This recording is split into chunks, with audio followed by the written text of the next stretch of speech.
All right. Yorion Yarok Field. Yorion the Sky Nomad here.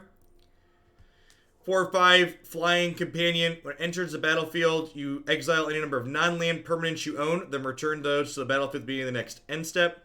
Your starting deck must contain at least 20 extra cards here. So we've taken the Yarok Field shell that we've played a bunch of and we added some extra things to it. To start, we rounded up all of the 3s that we don't play 4 of to 4s, including Maelstrom Pulse. We've added a few copies of Golos, the Tireless Pilgrim here, into the deck, which I think is good. It gives us more access to our 4 copies of Field of the Dead, so we can hopefully find that just as consistently, even while playing 80 cards.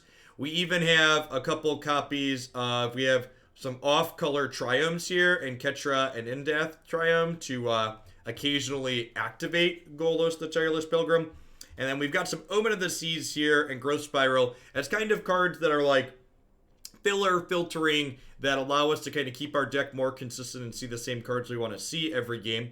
Omen of the Seas is especially sweet in here because this is an effect that gets doubled up by Yarok, which is nice. So if you play this post Yarok, you scry 2, draw 1 twice. And then this is also another card that you don't mind blinking with Yorion to get value. So we have Omen, Rejuvenator, Risen Reef, Cavalier, Golos, and even Yarok in some instances that let Yorion's that get value off of Yorion blinking. The sideboard, more of just the same. Disfigure, some Artless Axe, some Assassin's Trophy, some Unborn Ego. There are a few copies of Questing Beast in the sideboard of this submission, which is not something I've actually tried in Yarok Field before, but it seems potentially okay. I like this as a card that lets us, as opposed to, I've always traditionally played discard spells in the sideboard as a way to attack both control decks and combo decks, but Questing Beast is a neat idea because it does something similar, right? Like it helps you end the game against those control decks and like kill their planeswalkers and stuff. So interesting how that feels versus discard. There's no Nexus of Fate in this build, which I'm interested to see. I think there's a chance that no Nexus of Fate is incorrect, but I also think that it comes at a low cost. So with 20 extra cards, there's less of a chance of us decking out. However, with Yorion blinking Cavalier of Thorns, the inverse of that could also be true, right? Like, we're blinking Cavalier, so there could be a chance that we deck out because of that. Still no borderless option on Elvish Rejuvenator and Arboreal Grazer because Wizards of the Coast, why would you let me give you money for nice things? Let's go ahead and dive on into a historic event here with this and see how it goes.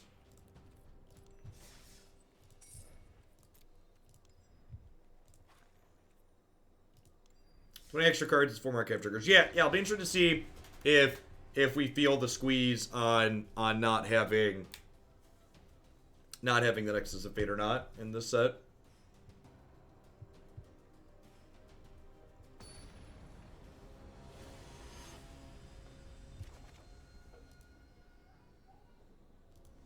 Hey, Zero. Haven't played since that came out, so dealer's choice this time. I have no clue where to begin here. The new set feels overwhelming. What's going on? Thanks for the tier 3. Well, if it makes you feel better, as Standard at least has settled, the things that are good in Standard are mostly the same things that were good in the previous format. Yeah, I agree. Like, this one, I could almost understand, because, like, it's a common that's rotated out. But, like, Arboreal Grazer has been, like, a format staple in Standard and now Historic, like, since its existence. So, like, the fact that they continue to ignore that. Disdainful Stroke's another one. Disdainful Stroke and Arboreal Grazer are my prime suspects for who's ever picking which cards get borderless options is incredibly out of touch with the cards that actually get played. Like, dictating which cards get borderless options should literally just be pulling up the database of which cards get played the most, and then all of those should be prioritized. In my opinion, it is a colossal failure that any card that sees play in one of the, let's say, 10 most popular decks in the ladder a month into any format is missing borderless options. They should literally just pull up the constructed ladder and be like, all right, what are the most played cards, like the 10 most played archetypes? Let's make sure all of those have borderless options. It's like really, really not hard. All right, so I have 1, 2, 3, 4, 5, 6. I already have seven differently named land. So I'm actually going to grab the Breeding Pool, even though I already have one of them here. And the reason for this choice is I'd like to go untapped Castle Vantress without shocking myself next turn, play Yorion. When I play Neoform in Modern, that deck is an incredible amount of RNG, but I definitely play it. I think the deck's hilarious.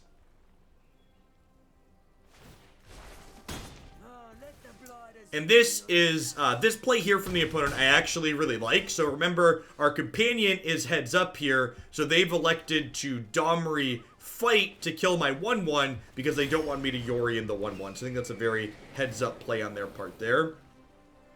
You've registered for Hoots. Excellent. The next Hoots will be Historic, which is the format that we are currently playing. You can type ! next open in chat to find it now, or you can go to the Hoaglandia's open page on my website to find a link to the Melee event. The event is going to be capped at 256 players again. First come, first serve.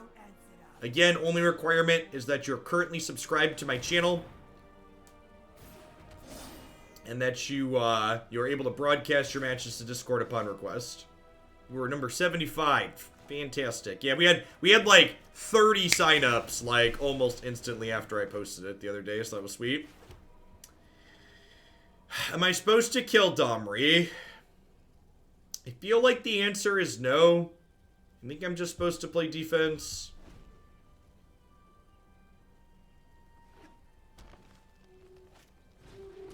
Yeah, we actually, if you didn't see the Yarok Field, we actually played a variation of Yarok Field yesterday, too, and we played Obosh in it, and Obosh was very reasonable as a companion, too, so I actually updated the Yarok Field list on my website to include Obosh as the companion. Was that impressed with it? Yeah, Uro's a free roll, right? And he makes some zombies.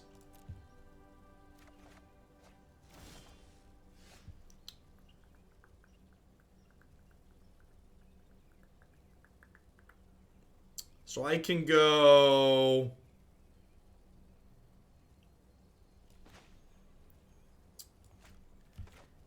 I think I do this, which makes some friends, and then I do this, and I grab another field. So I could Uro and Golos here, but then the lands I'm putting in from Uro don't make zombies. So I think I'd rather prioritize getting the most zombies out of all my lands.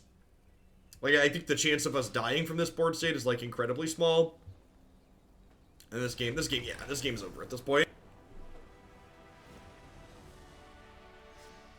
Why not Golos first to get an extra zombie from Watery Grave? Because I didn't already have seven different lands in play Lamacopter. So if I Golos first, I actually get 2 less zombies, or 1 less zombie, because I would Golos, get Field of the Dead, which is land number 7, but only my 6th differently named land. So actually only end up with 2 zombies if you sit down and think about what's happening in the order the lands are coming into play. Hey, ST Harita, thank you for the 7 months. I appreciate that. Welcome back. Again, against aggro, just like boarding and all of our removal, extra Disfigure, Heartless Act, Assassin's Trophy. Gonna go ahead and board out Arch of Orazca here. Usually board out 1 colorless land against the aggressive decks. Do tier 3s? Yes, they do, for any arena format. So tier 3s can submit any arena format, build around or not. You can submit those using the form on my website. So when I increase the minimum to put decks in the queue, that doesn't impact tier 3 subs at all, because tier 3 subs are worth more than what the increase is. So usually trim Risen Reef. Would I rather trim Golos or Cavalier of Thorns? Honestly, if I'm trimming Risen Reef, I think I'd rather trim Cavalier. Although maybe I just cut around the edges. Maybe I just cut around. The Noxious Grasp from the board was a hedge for Gideon Blackblade and Teferi, Hero of Dominaria. I mean, you have 4 Maelstrom Pulses and 2 Assassin's Trophies, so I don't really think that's a problem. Golos gets got. Yeah, that's true. Yeah, I'm going to keep the bigger one. Let's keep the chunkier monkey. Cavalier also trades with Questing Beast, which is important. Heartless Act has been solid removal. Yep. We previously played Cast Down in that slot, and having our 2-mana removal not hit Questing Beast felt really bad. Arma Jojo, thank you for the 19 months. Welcome back.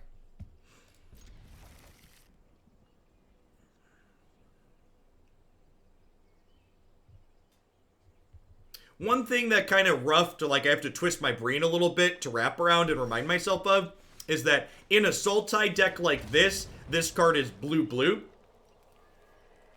It's very easy to, like, think that it's easier to cast than it is because it has split casting cost, but we don't have one of the colors that split casting cost, right?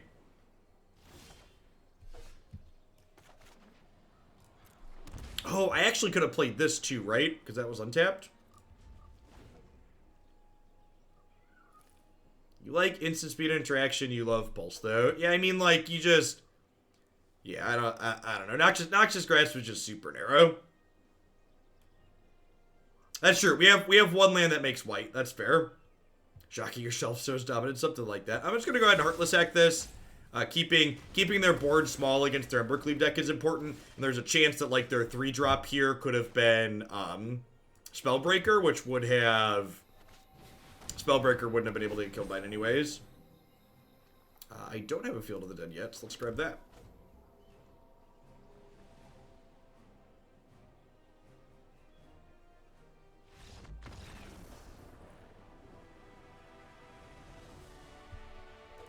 Okie doke. Opponent kept kind of a medium hand there and bricked off.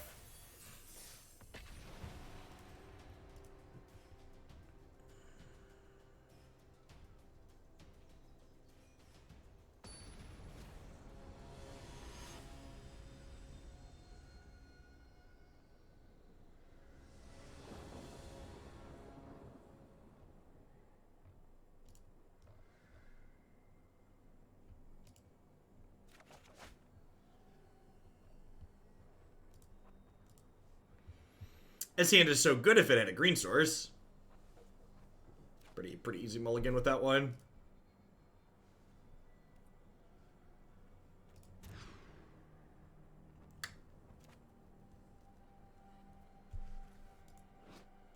Mari the Collector on the other side. Captain Magar, thank you for the 2 years of support and for the very generous tier, Teresa.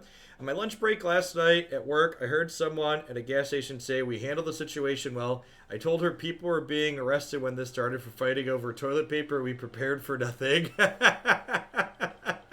Yeah. Yeah.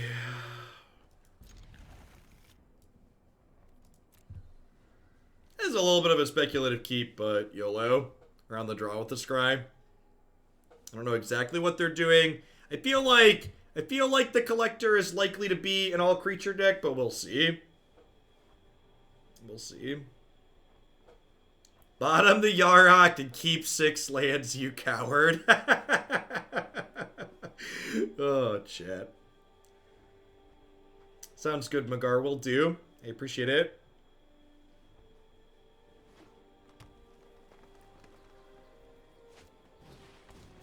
Ooh. Glub, glub. Glub, glub. That's a sweet one for fish. I can dig it. I'm interested to see how companions work their way into this format. Seemed good in a number of decks we played them in so far.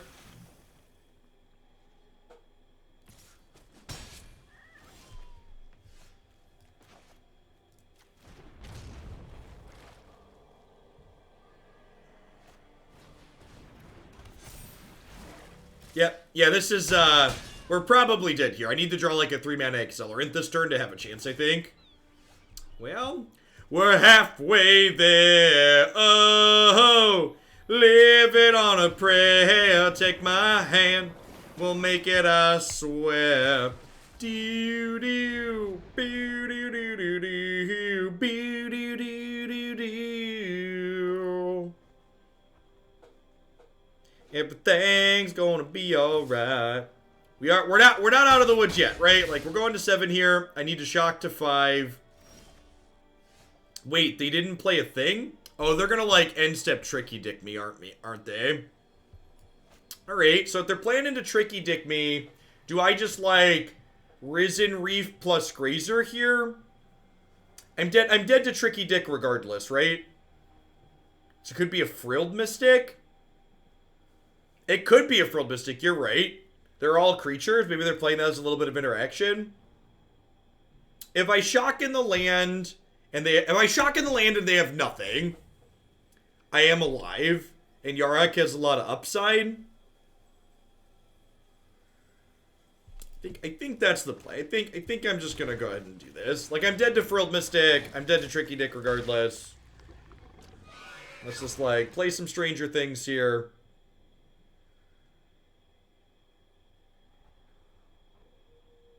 If we get to untap, yeah, I think they just didn't play this out to, like, play around a sweeper, I guess.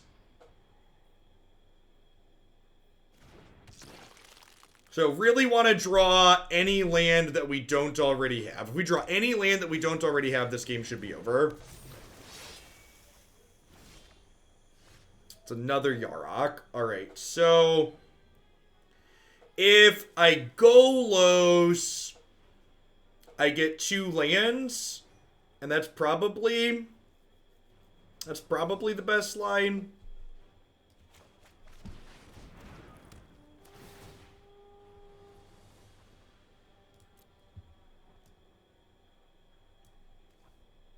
Yeah, I get to get Blast Zone, and I get to get a life gain land.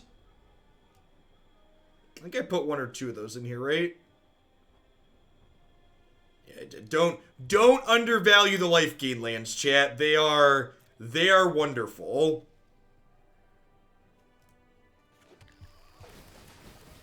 Golos lands come into play tapped. So, getting a Fabled Passage doesn't do much. I think it's right to grab the Blast Zone because they put out this unblockable dork. So I'd like to clear this out next turn, ideally.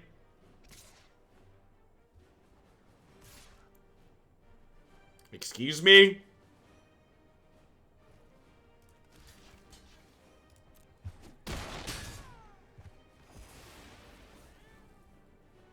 Alright, so it's a bold strategy, Cotton.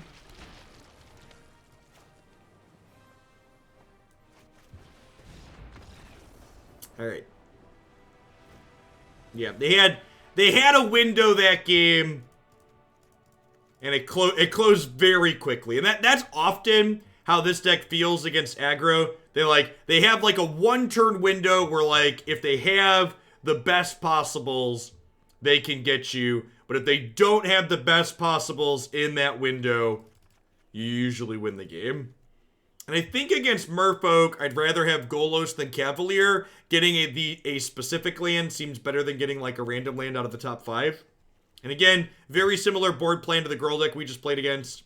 Trim the Reef, trim a colorless land, trim a couple of 5-drops, bring in a bunch of removal. So far, it's just been a 5-mana 4/5.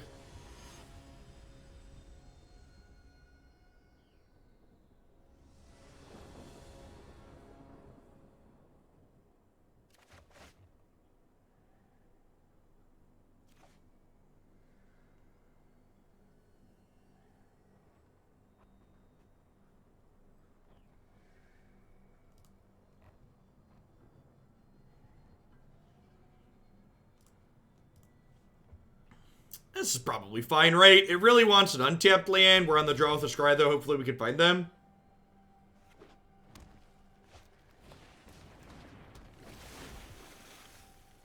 Okay, and then this actually lets this come into play untapped, right? So that's perfect. You love to see it.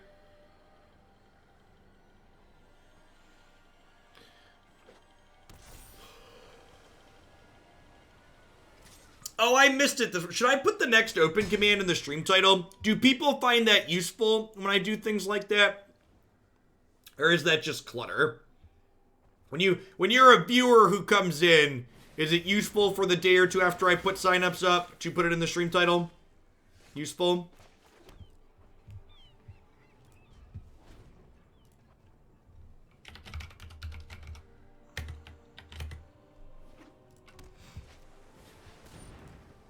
This stream has a title. Read.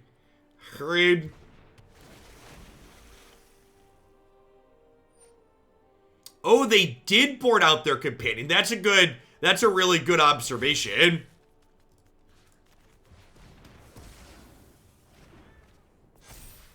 So my opponent boarded in non-creature spells here. How long do you think it'll take to fill? I genuinely don't know.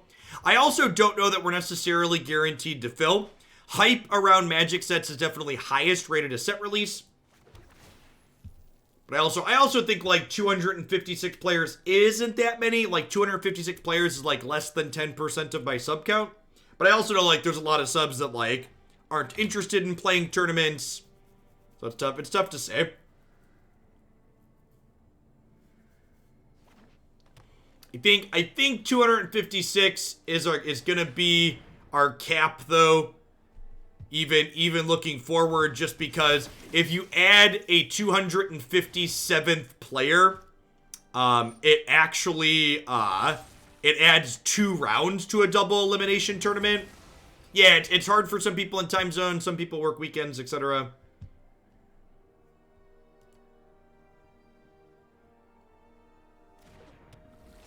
Yeah, or people don't have hardware to support it. Exactly. There's a lot of requirements that are not trivial.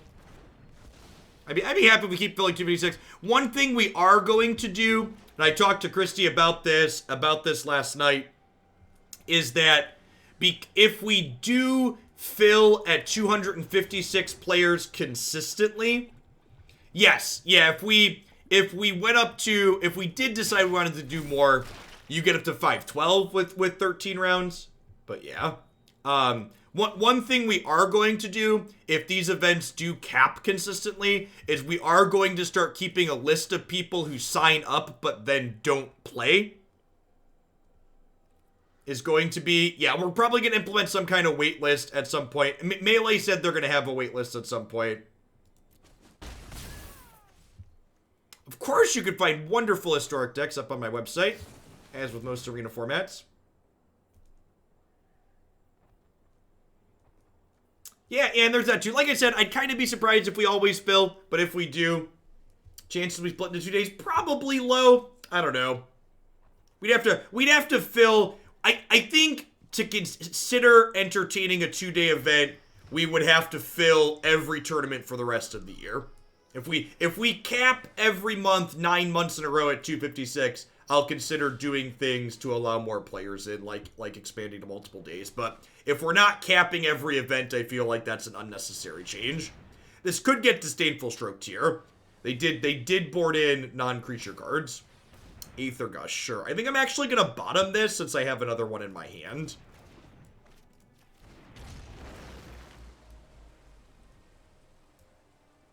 Sounds good, Tron Dragon.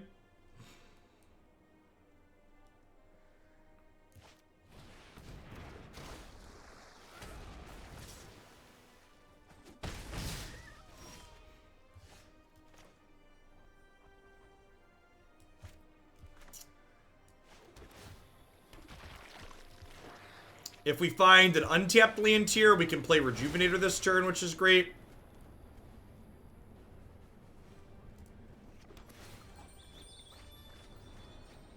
We're not doing any kind of invitational tournament this year. That's something we might consider expanding into next year if these continue to be a success. The plan for this year is to do single-day events. Kumena does, in fact, have evasion on one of his abilities. So, they can tap a Merfolk to make this unblockable. So, we are dead in 3 to this. So, we need to actually end the game and kill our opponent here.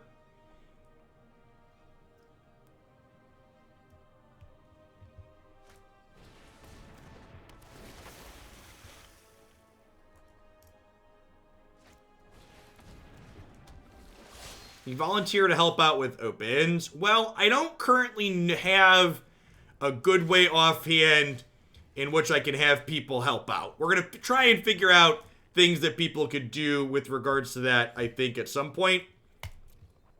But trying to figure out the logistics of what exactly we need is a challenge too.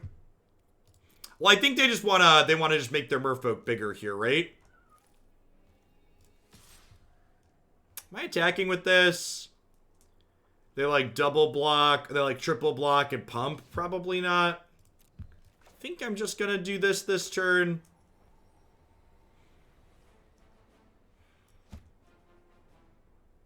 I guess getting this down lets me have lifelink out.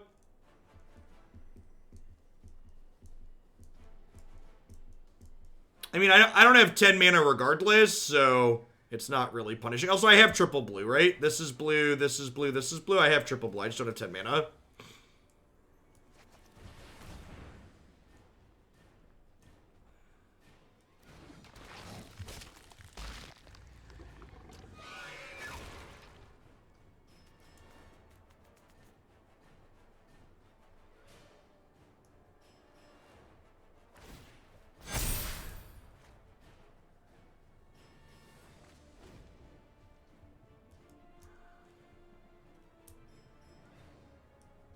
Really, if we hit a removal spell for Kumena, we could have a real shot here.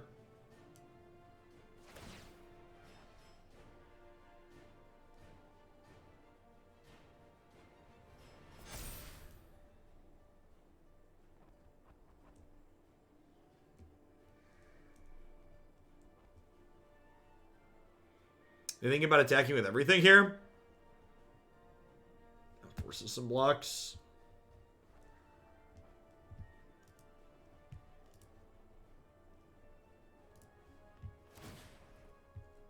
Okay, yep, I like this on their part. They're just putting us on a 2-turn clock. I guess it's not quite a 2-turn clock, right? Because I get to attack with Yarok.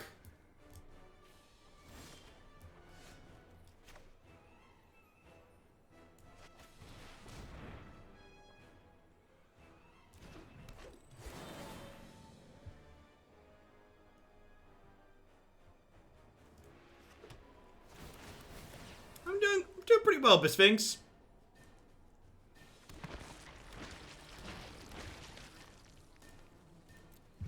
Perhaps a small mistake on our opponent's part here. They could have done this inside of my turn to keep Yarok from attacking and then killed me next turn. Yeah, any other merfolk for them will be lethal next turn. That is correct.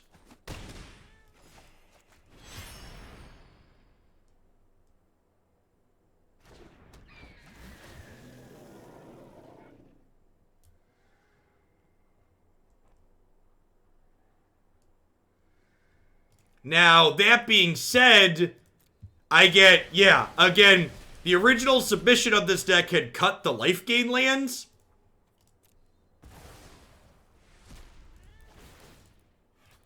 Crap. Okay, Yarok came back first. Good. I messed that up. I realized. So I get a bunch of looks at life gain lands here. And again, life gain lands are so good in these aggressive matchups. Because just a couple points of life is such a big deal. So we get 25 looks at one of our 2 life gain lands.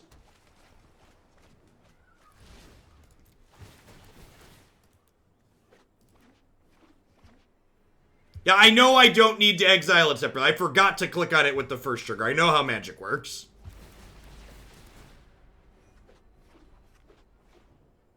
Alright, anything that's not a life gain land is going to the bottom.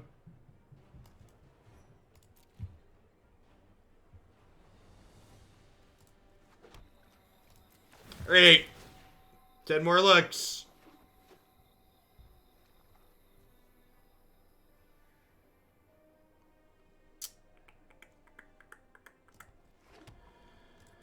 Five more looks.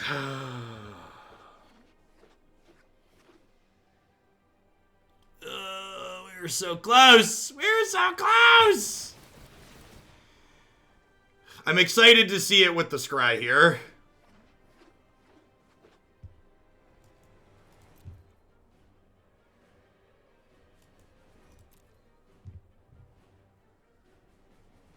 Yeah, what's the hyper-G on that? So there were 5 more cards in my deck. It's 47. 8 more, so there were 13 more cards. So we had 55. So we had 25 looks into 55 cards with a 2x chance. Oh, I had 2 scries there too, so I had 27 looks.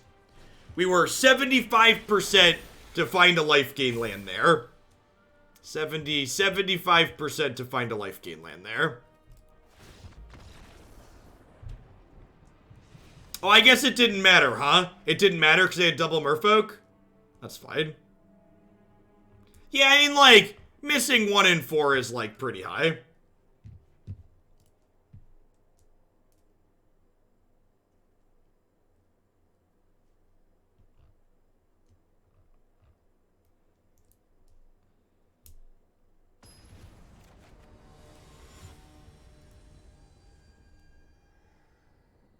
Pretty sure you're crazy. What's the Hypergeo on getting both? 24% to find both.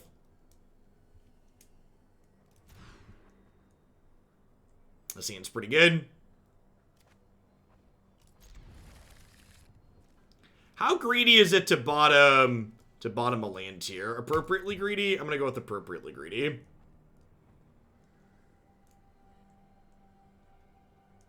Eridaz, welcome.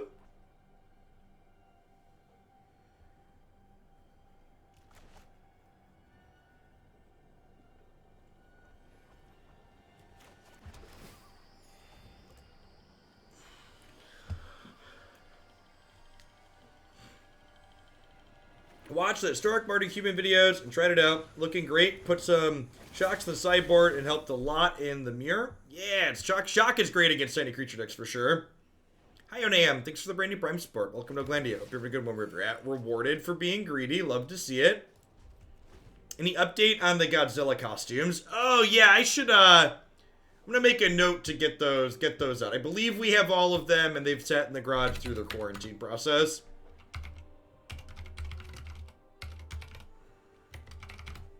I'll double check. Anything coming into my house that is not perishable food is sitting in quarantine for 2 to 3 days. The Bluebeard's not happening. The Godzilla costumes on stream are going to be a substitute for the Bluebeard. Salons are not an essential service, and they are closed, and I'm not doing it myself. Putting chemicals on my face is something that needs to get professionally done. Anybody putting chemicals on their face and not having a professional do it is probably too stupid to deserves whatever burns they get. have someone with better experience. Gosh, is it crazy to disfigure this turn? The problem is if they like Kumena, I'm really sad. I think I'm just supposed to do this. That's tough, though.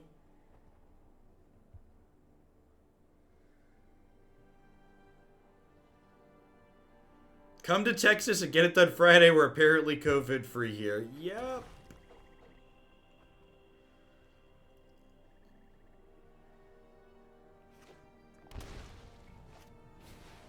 It's gonna be interesting to see how the places that have decided to open back up prematurely handle the inevitable spike of COVID cases that they're going to receive.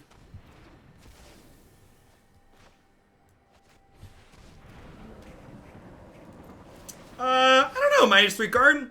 I was actually pretty happy with the amount of downtime our tournament had. I felt like we had pretty minimal amounts of downtime. All things considered.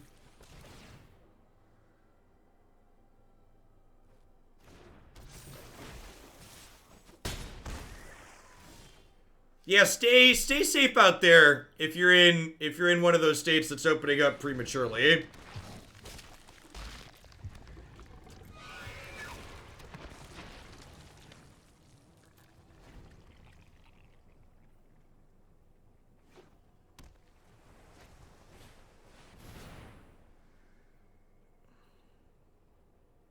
Second Miro Retreat. Yep. All right. Aether Gust, my Yarok. Well,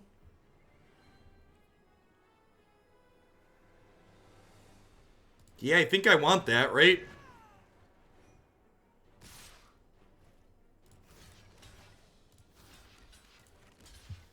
We block here. Take 11.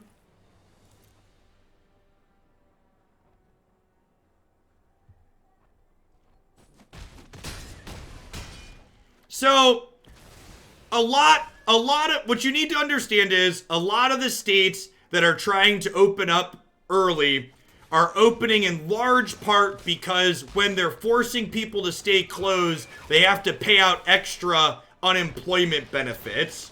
So again, they're putting profits over people, is in large part why they're opening up.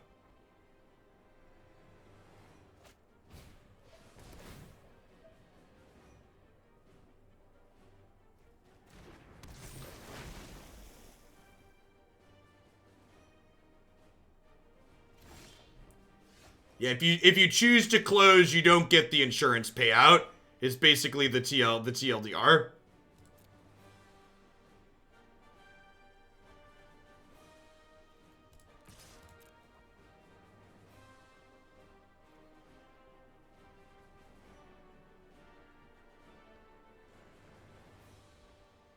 In Germany, many things opened up last week, and the infection rate is back up to 1.0 already, in spite of compulsory face masks and shops in public spaces. Yeah. Yep.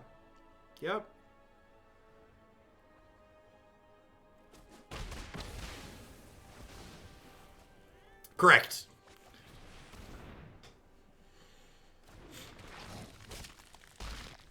Good thing I brought my backup, Yarok.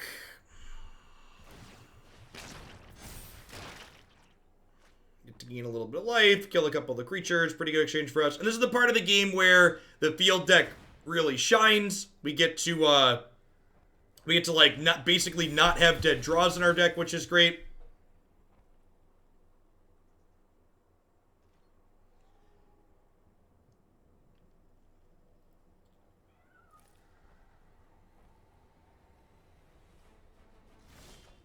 That's true. Grazer is the single worst draw in our deck. Opponent decided that this game is over. I kind of agree. Kind of inclined to agree with them. So we've ordered damage the other way there because of Death Touch. Why? What does ordering damage the other way do? I don't understand. We gained 3 life. We dealt 3 damage. Ordering damage is actually irrelevant there.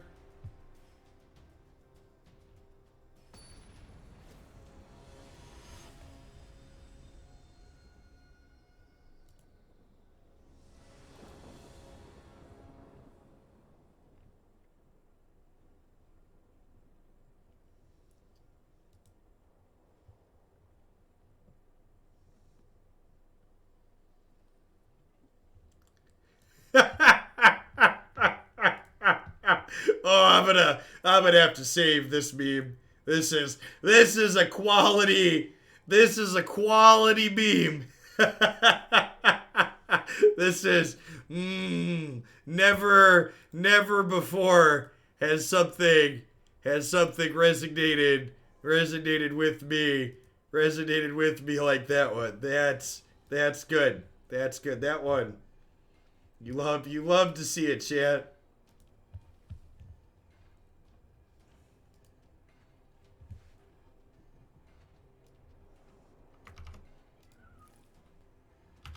Yeah, link to that one in chat, definitely.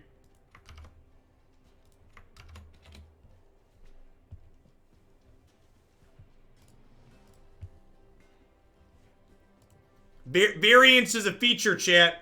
And this is something we've talked about on stream before, you know, right? Like, Magic's the type of game where if you are looking for an excuse for the reason that you lost that's anything other than I made a mistake, you can basically always find an excuse.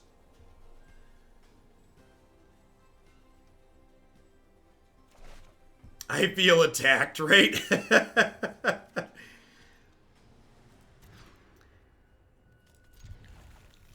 Think I'm bottoming that. I don't know what we're playing against here. This seems fine, though.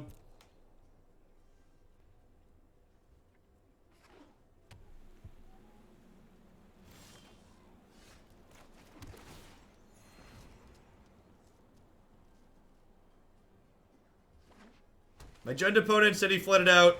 I asked them how many lands they were running, and they got real quiet 15 seconds into counting. Yep.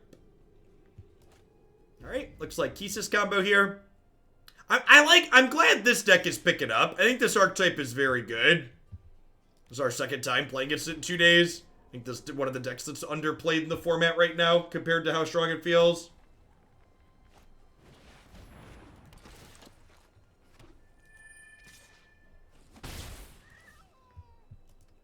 That's an interesting one.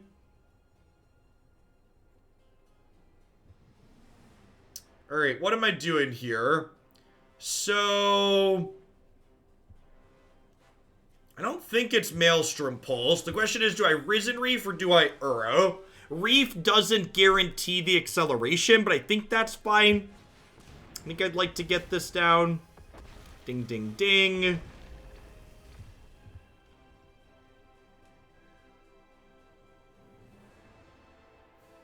Sounds good, Frantic.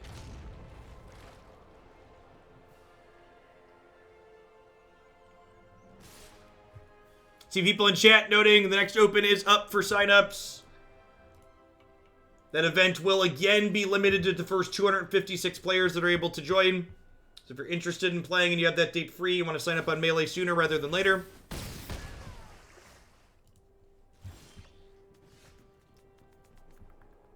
Huh?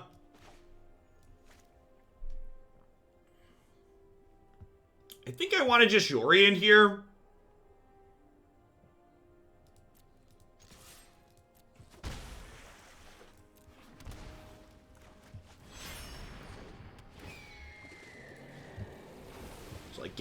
Get my big booty down.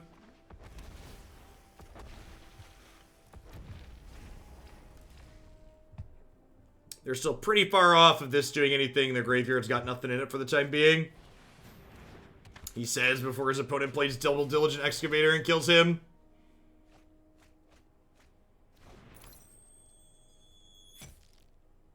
What is the token's name? This is called Reflection, so Pulse does not kill both. Does your melee name need to be the same as your Discord name or your MTGA name? It is easier if your melee name and your Discord name match.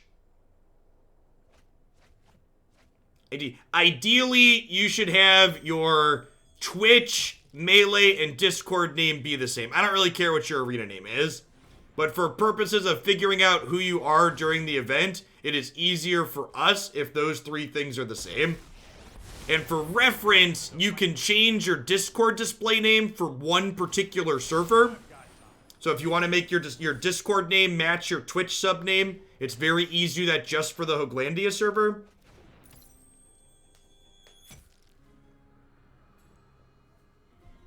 Ooh, that's a sweet one too. Vivian Monsters Advocate. Opponent trying out a few different spicy ones.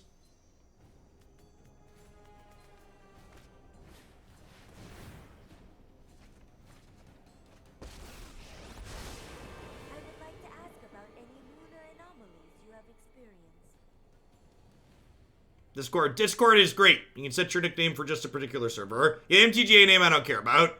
The MTGA name is just for challenging each other, and MTG Melee makes it really clear when you're challenging each other. I think you will find my notes helpful. It's easier to find people for feature matches if their Discord name and Melee name match, though. Christy went through and created a spreadsheet to figure out who was who for the last one, but it's definitely more work when people have multiple different names.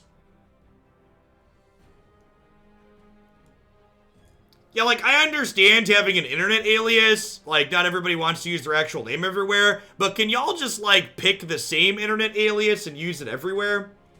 Is that an option? I have become too involved with my work. They found another Mox. We could die here. Well, they found 2 Mox in. Yeah, there's a good chance we die here, huh?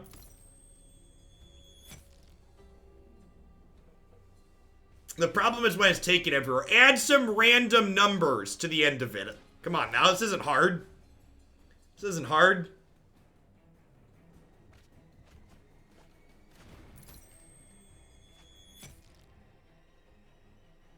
Chrissy said she tried to feature me multiple times and didn't. Yeah, there were a couple people, like in the first Hoaglandia Open, someone made a deep run with Mono Blue, but we literally just couldn't figure out who they were on Discord from MTG Melee, so we just didn't get them on feature match when we wanted to because we couldn't figure out who they were. What kind of person would just add random numbers to their username? Asked Stiggy1605. Yeah, Moxen are the type of cards that Wizards should probably just stop printing. They're either unplayable or busted, and there's really no middle ground.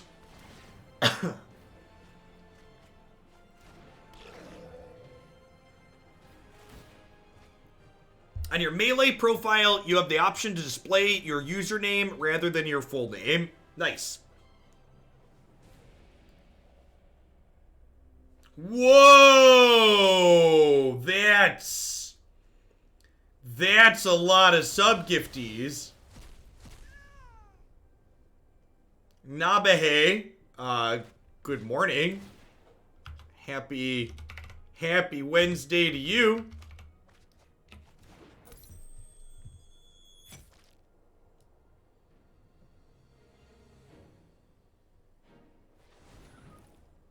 I'm not sure who you are. You're not currently subscribed to the channel personally, but thank you for the generosity wherever you're at in the world. Welcome to our newest members of Hoglandia. To our new subs, one, we're dead here and I'm gonna go ahead and go to the post-board game, but two, there are gift subs, prime subs, paid subs, they're all the same. If you want to play in the Hoglandia Open, make sure you sign up on the site. You're welcome to play as well. Just make sure you pop into the Discord server as well.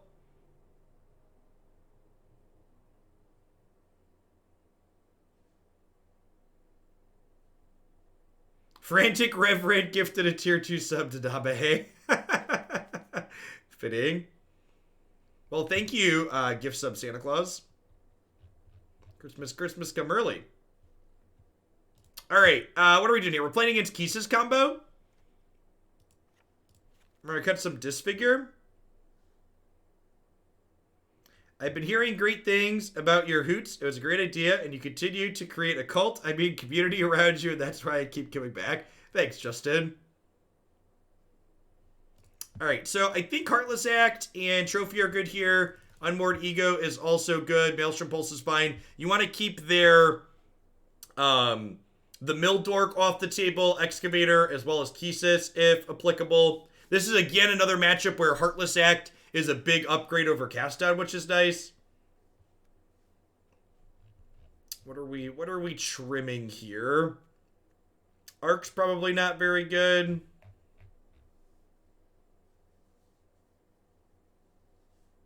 Nabahe gifted 50 subs. Another channel I was watching yesterday. Wild. Can someone explain the timeout meme? We have a command, I think. There we go. Timeout culture. Good explanation. What else are we trimming here? So another Risen Reef out matchup, probably. And then probably a couple of Cavalier. I think this is another matchup where Golos is a little bit better than Cavalier.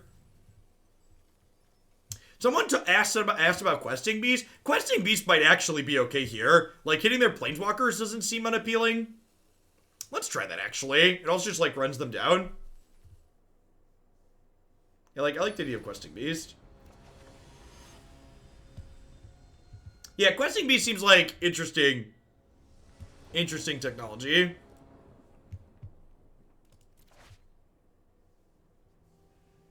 How the deck's been today. We are on deck one, match 3. So getting in right on early, Borgie.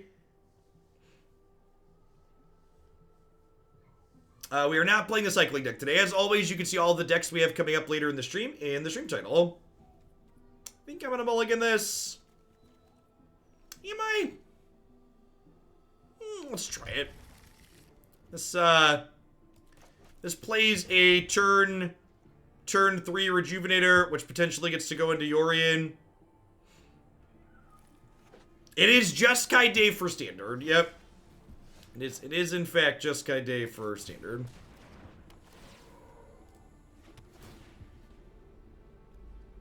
I think I'm in for that.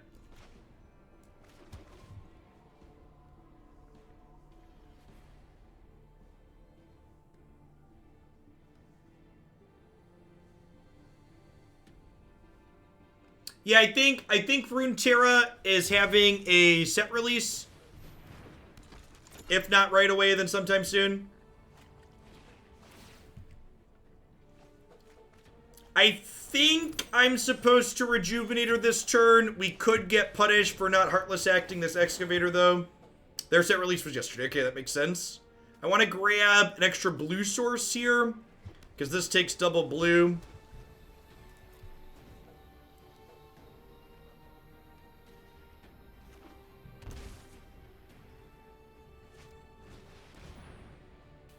Really glad I have Field of the Dead down. They don't like next level us and like ego our egos. Field of the Dead, sure. Guess we have one Field of the Dead.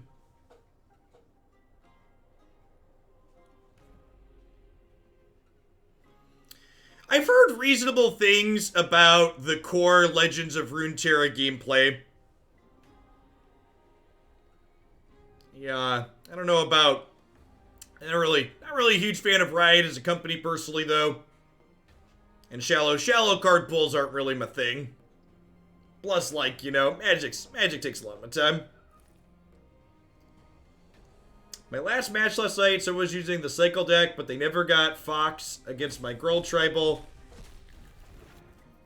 They kept their attention on Rescuer and Healer, sure.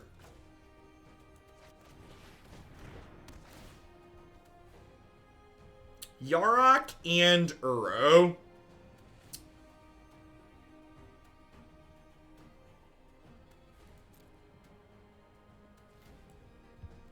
I guess I'm into those, huh?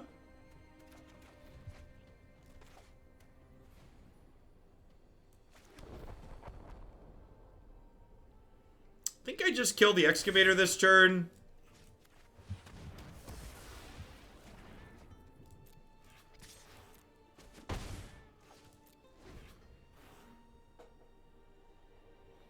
The question is, like, do these provide enough pressure here to let me kill my opponent before they combo us? Hopefully with killing the Excavator they do.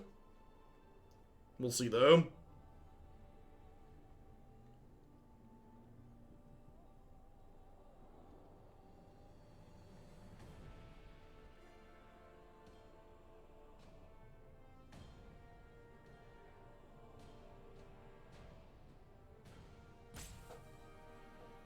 Yeah, I mean, Runeterra plans to release on mobile, right, Green Sky Dragon? So most mobile games limit the board state in some way.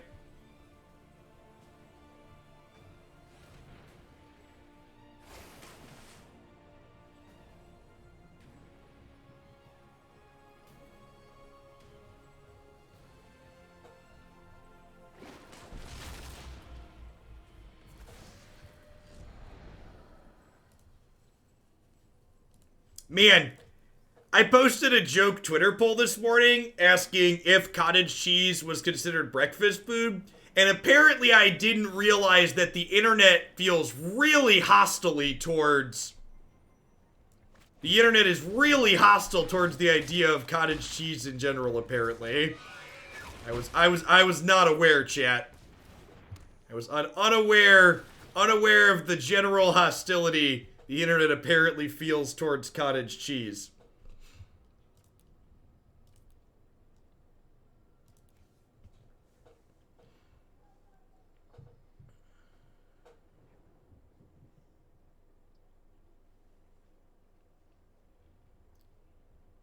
So something that's kind of cute that we get to do at end of turn is that we get to next turn, we get to Yorion blink all of these, and we get to stack it so we draw with Omen before the Grazer triggers, so the Grazers can put any lands we draw with Omen into play at end step, which is great.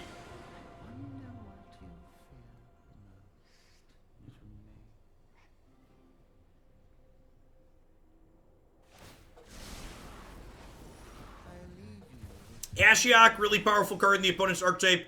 Not only does it exile our graveyard, making things like Uro worse, but it also fills their graveyard up, which is powerful.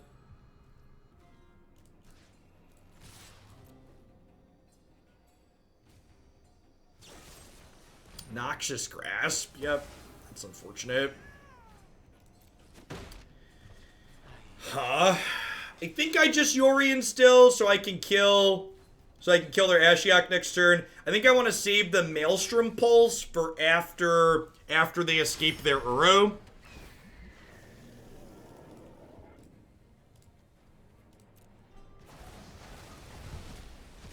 Hey, Cheetos, thanks for the 2 months. I appreciate it. Welcome back. So I get to order these. So I want a Rejuvenator, then Omen, then Grazer, I think, here. And start making some Zomboys and girls. I'm probably into Ego, huh? There's still a chance they could combo kill us, so I think, like, cutting them off of that ability sounds ideal.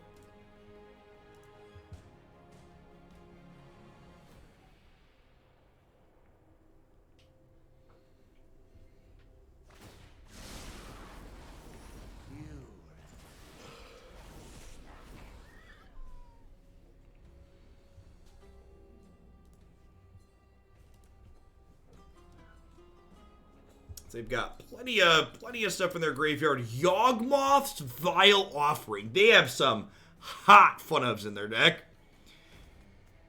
Put a creature planeswalker from a graveyard onto the battlefield of your control. Destroy target creature or planeswalker. Legendary sorcery. Would you recommend getting a Switch to play Pokemon? I don't know how it compares to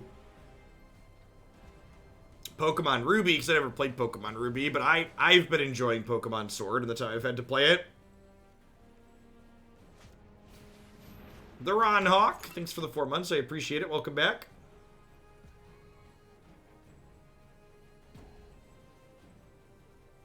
The Switch in general is a great platform, though.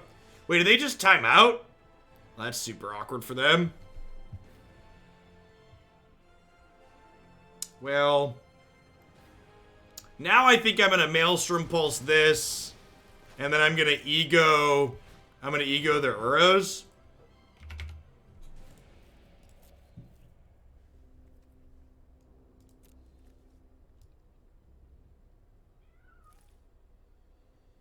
Luris, Massacre Girl. You got a lot of cheeky fun-ofs.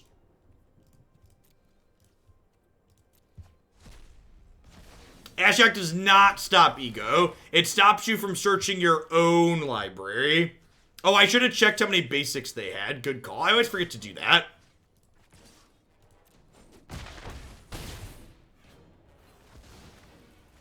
My dreams dissipate like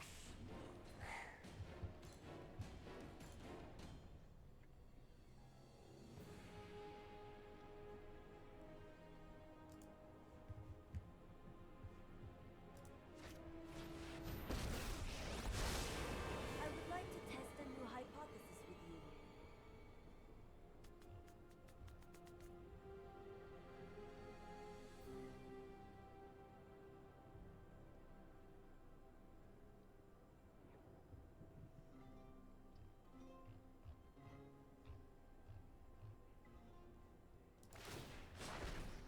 I have learned much from my ancestors. It's like casting Ego again to look at my deck. Thoughts on the Pentagon's UFO video? Well, I think it's important to understand that UFO doesn't mean aliens, right? That's an important distinction to make. Thanks for the 23 months, Tantrum Tryhards.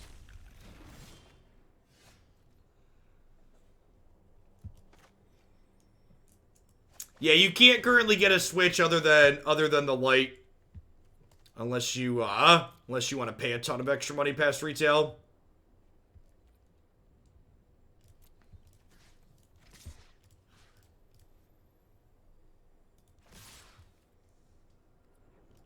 On any object can be a UFO if you're bad at identifying things. Yep. Stories must Yep.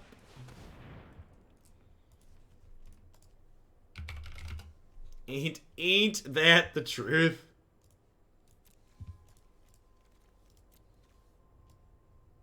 They boarded out a Kisis. That's funny.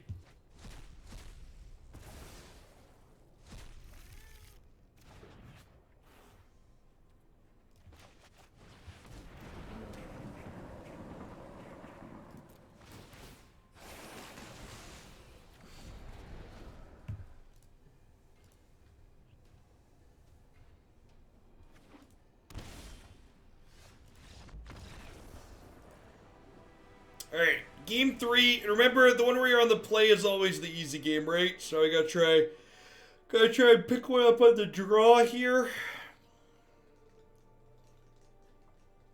If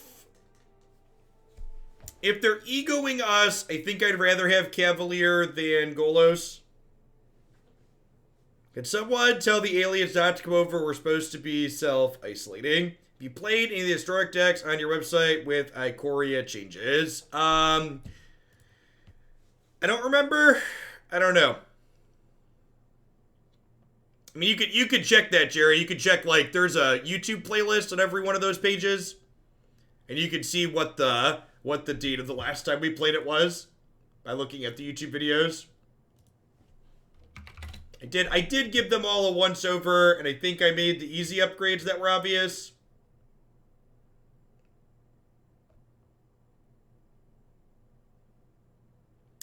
There's some things you could explore, like, for example, Soul Siblings could explore playing Luris, but, like, I don't know that it's just, like, a guaranteed upgrade.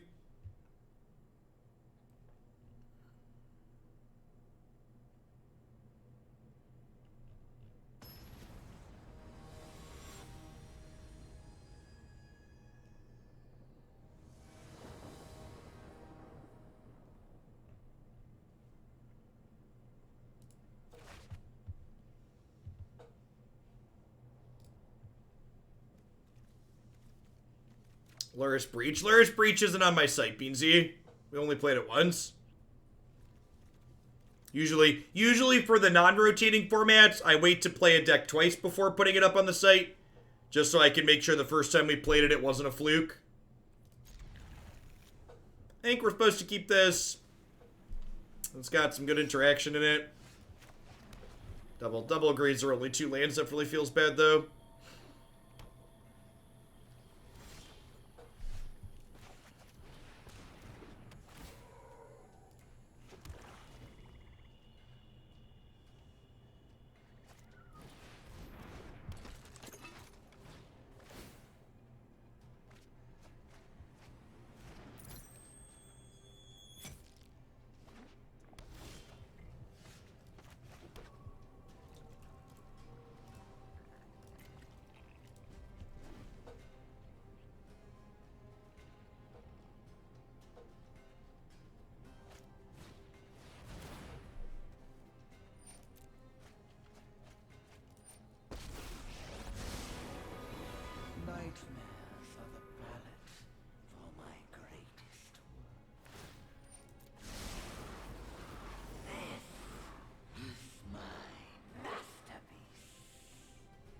Do they have another green source, is a question.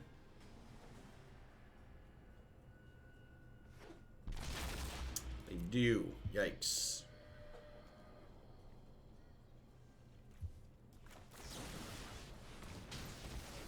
I think we're gonna kill this, kill Ashiok. Hope for the best. I do have a basic.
How does the opponent's deck kill? Just or do they have Breach/Oracle? They're Kisis combo. So they use Kisis along with Diligent Excavator to mill themselves, then eventually they win with 4 mana Gs. Kisa's combo, one of the many historic decks you can find up on my website. If you haven't seen how their deck iterates through their combo, you can find that there. I think we're dead here, huh? Let's make sure Luris Breach wasn't a fluke. Sounds good, Beansy. Thanks for the support.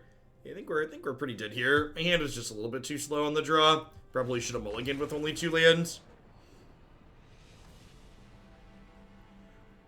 I'm just gonna we just can't beat the Uro plus the Luris here. The what's his name here? Like I can kill the Uro and they just get to like copy it and attack and then re-escape the following turn.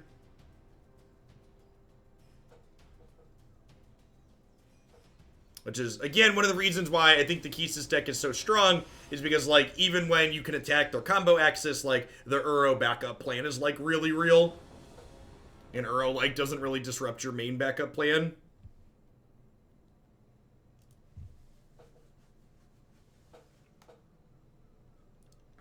If the Luris Breach deck is good again tomorrow, I'll get it up on the site for sure.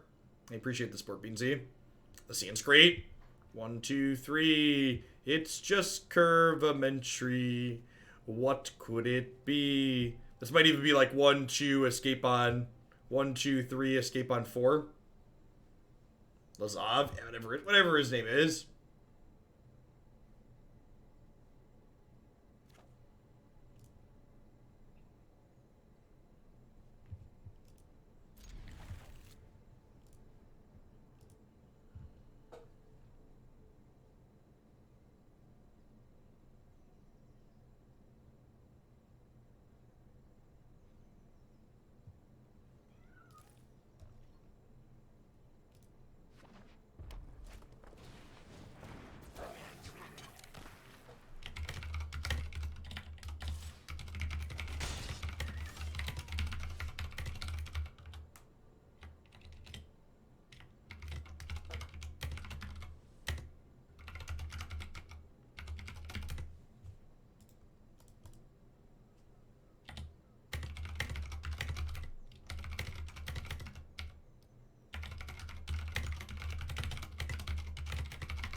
Hey, Billy Zane. Thanks for the 1.5 years. I appreciate that. Welcome back.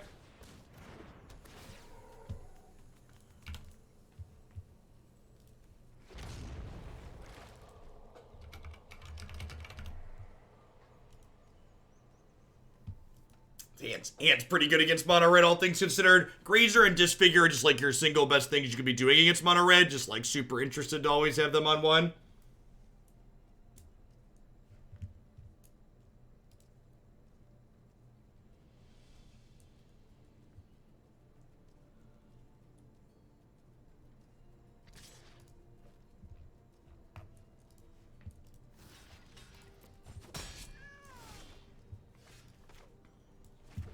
It's pretty good. Opponent missed their land drop. Yeah, scheme's pretty over. Even at the cycle land here as a little bit of insurance, should we flood out and not draw spells? Hold on, folks, I'm gonna block again.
Whenever there's a command in the title, I saw someone looking to ask a mod to link the open. Anyone in chat can always use any of the commands listed in the stream title. The bot's available for everybody in chat to use.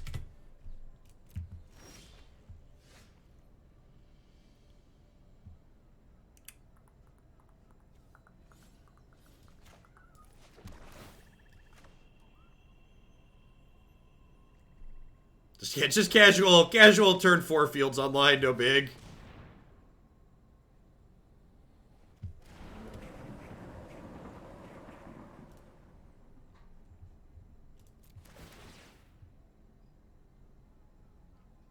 Listen, our opponent's allowed to concede at any point, chat. Until they do, we're gonna put a bunch of stuff into play.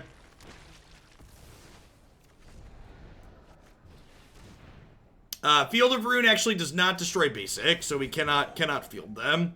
It's a darn shame.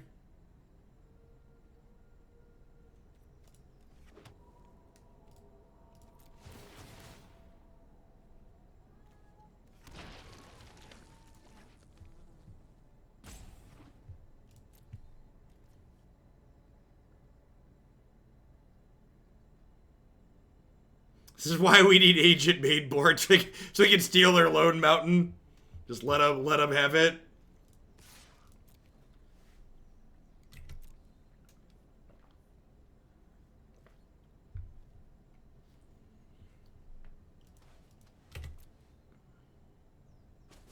We're fielding them all right. It's just not the Field of Ruin. Fair. Fair.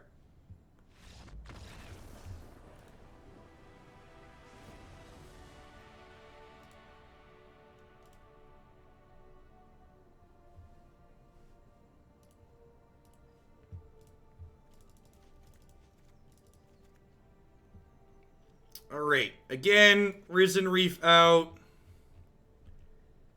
Field of Ruin out. Risen, your go-to cuts, even when you're not playing the Yorion version of Field, are against aggro, you cut 4 reefs and a colorless land, and you bring in a bunch of removal, and then usually you trim some of your top end past that.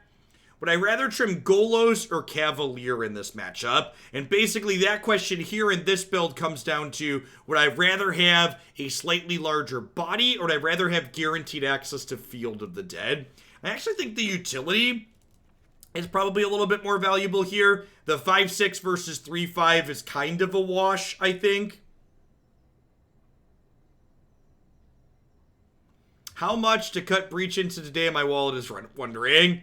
You have to double up what you already did, Beansy. Cutting a new deck in is 10k. I promise at 5k we'll get to it tomorrow, though. Pretty sure that puts it to the top of the queue. Yeah, 5k gets you in tomorrow. But, you know, I like money, so whatever you want to do.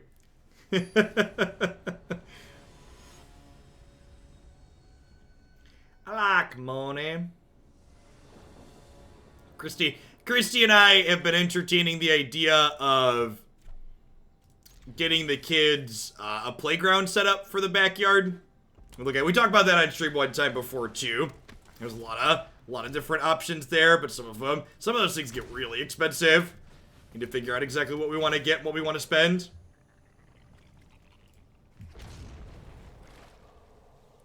I encourage responsible spending, Beansy. Thanks for the bits, Cody. Did you ask her opinion on glass mulch? She was solidly against glass mulch. Solidly against glass mulch.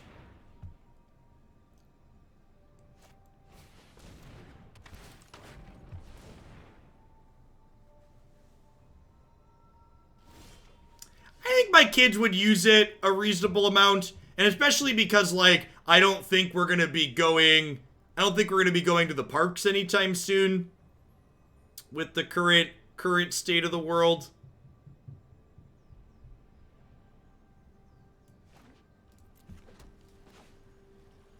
Why do they need a playground? They have a switch pick a lane. And with another kid coming on the way, like, they'll get a couple years out of it, and then the new one will get, you know, a decade out of it.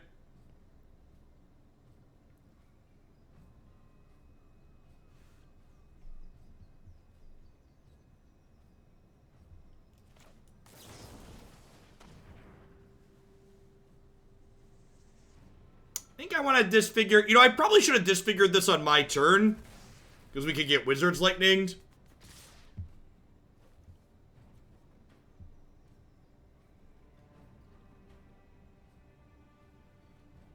The blocks here could be a little bit sketch if they have land Chain Whirler.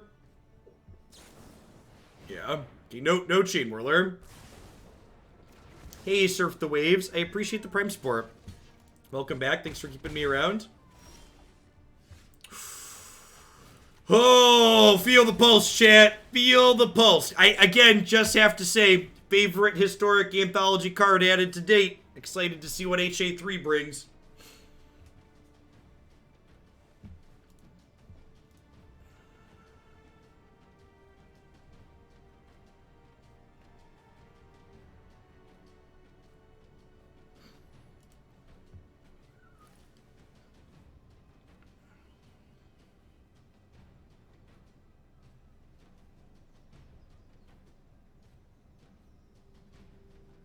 When is that going out? We don't know. So, Wizards of the Coast, regardless of how many times we tag them, wouldn't share any information regarding when HA3 was potentially coming out. There's a good chance they don't even know yet. I'm sure all of their timelines have been pushed back.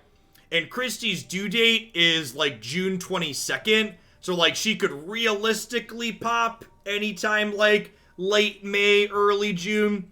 So we decided to just do the 23rd. Because that's a relatively safe date.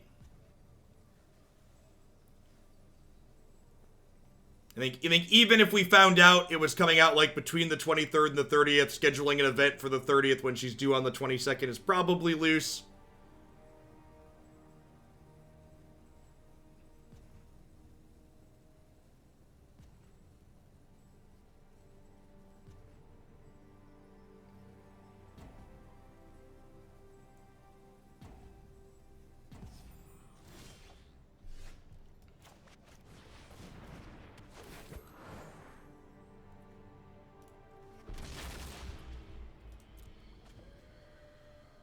Do I have paternity leave? I do not.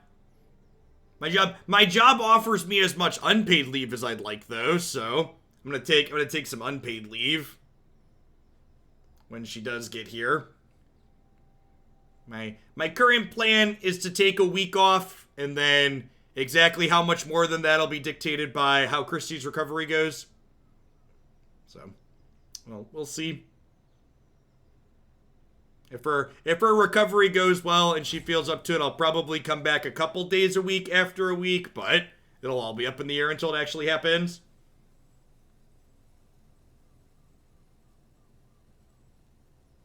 Yeah, we do have a name picked out. Chrissy doesn't want to share it with the internet yet, though. So.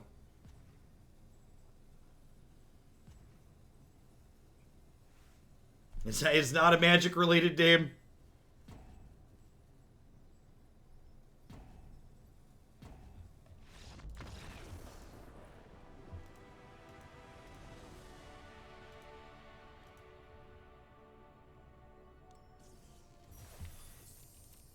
Like 3-1, 4-1. All right, let's play one more. Get either that sweet 3-2 or finish 4-1. It's not Godzilla related either.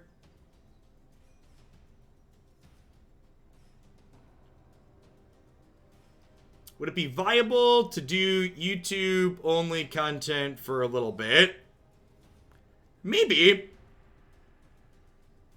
I don't know. Like, if I could fire up for a couple of short hours, I might as well just stream it. Like, there's no reason not to stream it. Like, the only downside of doing short streams is the average viewer count's a little bit lower, but, like, I don't get paid based on viewer count, right?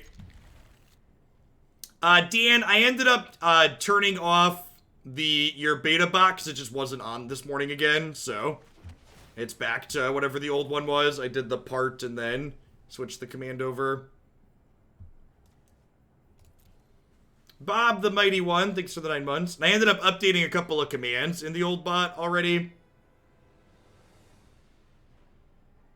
Yeah, sorry. I think, Dan, if, until it's gonna be stable, I think I'd prefer to just keep the old one. We use the commands too much on this channel, and just not having it working is too much of a downside. Like, we depend pretty heavily on getting information out via that.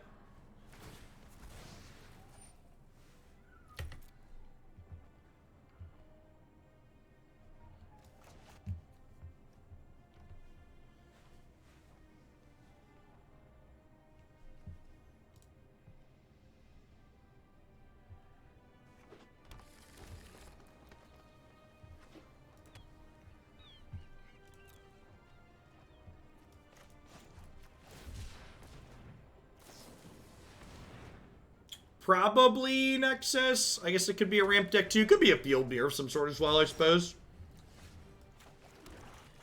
Could be a few different things. Hoping to hit a land here. Ring-a-ding-ding.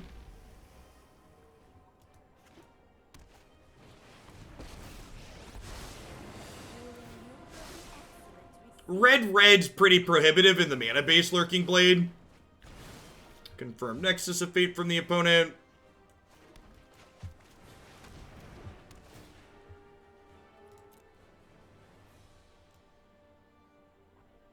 I don't really have any utility lands that help here. I guess Field of Rune is potentially useful.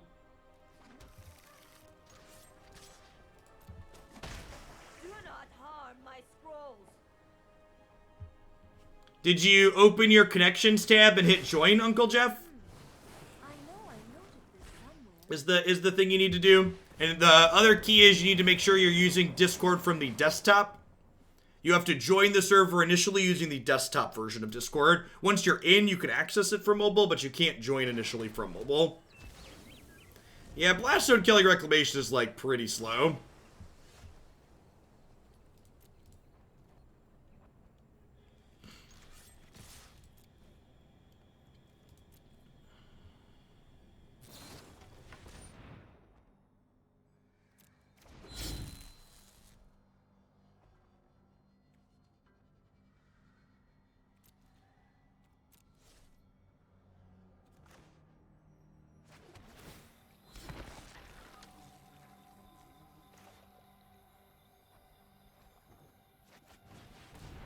Probably dead here, game one. Yeah, this is a good Questing Beast matchup. Discard spells are good here too, though. So, like, Questing Beast is... Oh my god, I tapped all my blue. I'm so dumb. I thought I was going to get to Yorion here. And then I tapped both my blue, so I can't Yarok either. Man, I'm stupid. That's unfortunate. Need to remember this is double blue.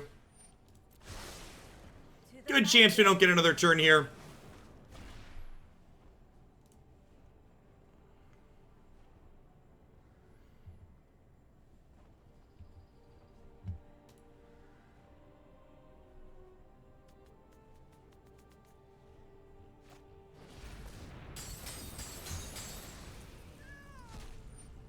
Yep.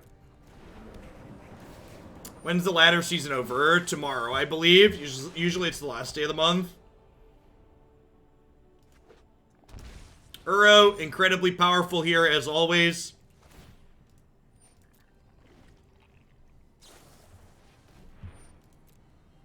If they take a turn here, we're probably going to concede. Yeah, we have a couple of triomes for a potential Golos activation. Not incredibly likely, but technically possible.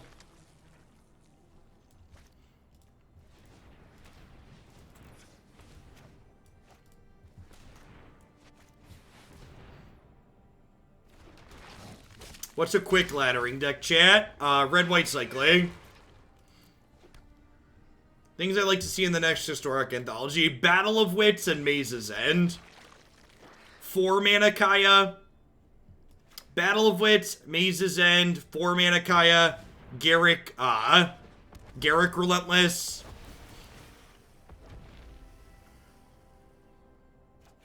We did play a land already. Fatal Push. Aether Vial will be a sweet one. I don't really care about Fatal Push. Fatal Push will be in Historic eventually. Tezzeret, Agent of Bolas. Yeah, that one sounds sweet. Why Battle of Wits and Maze's End? Yeah, for the memes, chat. Come on now. Restoration Angel, Geist of Saint Traff. Those would be good ones. When I think of the Magic Fest bundle by WotC, I have no idea what that is.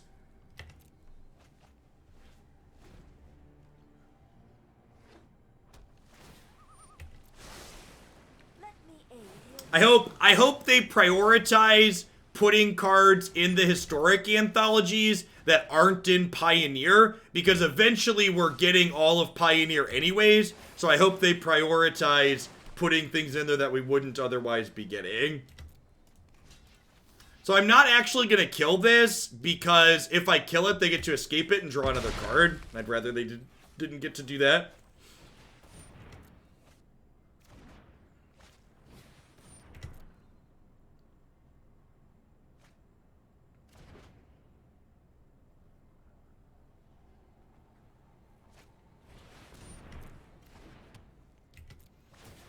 Sure, I think Channel Fireball trying to monetize in new innovative ways is fine.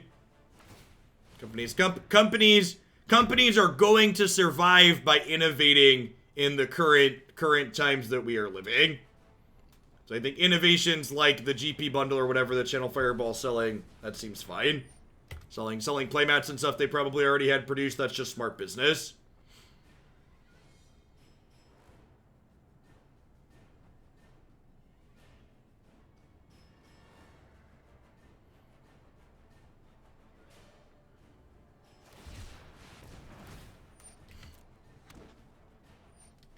That's a Shark Typhoon.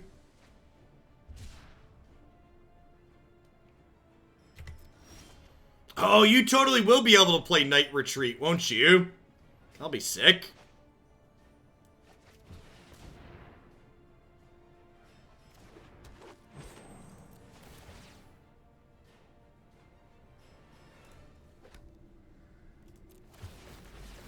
Night Retreat is a 2-card combo. The first of which is Knight of the Reliquary. The second one is Retreat to Coral Helm. So Retreat to Coral Helm combos with Knight of the Reliquary in a finite manner.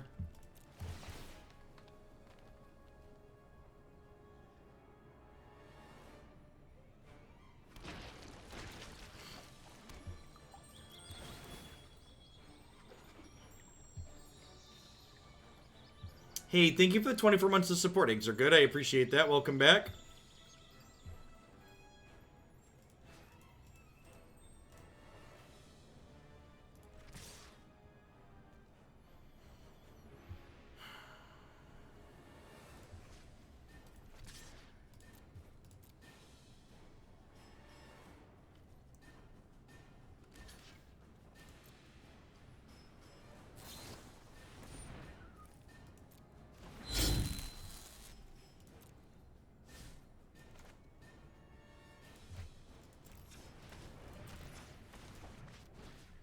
Alright, I get to do this at least. Clean these out. Wow, main deck counterspell. Alright, that's good enough for me. Rough. Alright, so Questing Beast, Unmoored Ego, Assassin's Trophy, sounds great.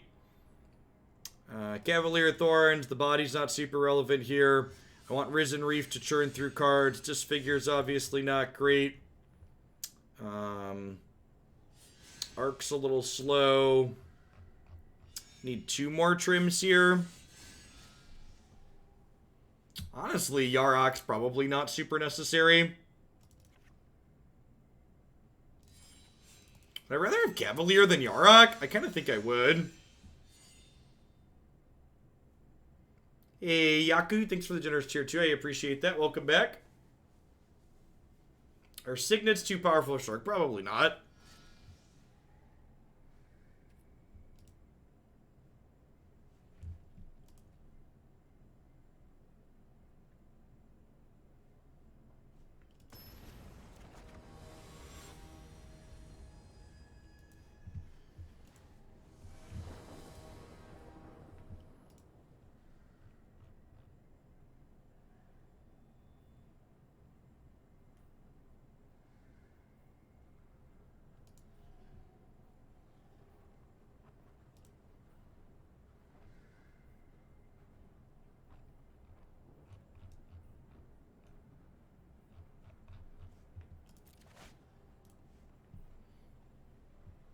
Alright, let's test out Questerson, huh?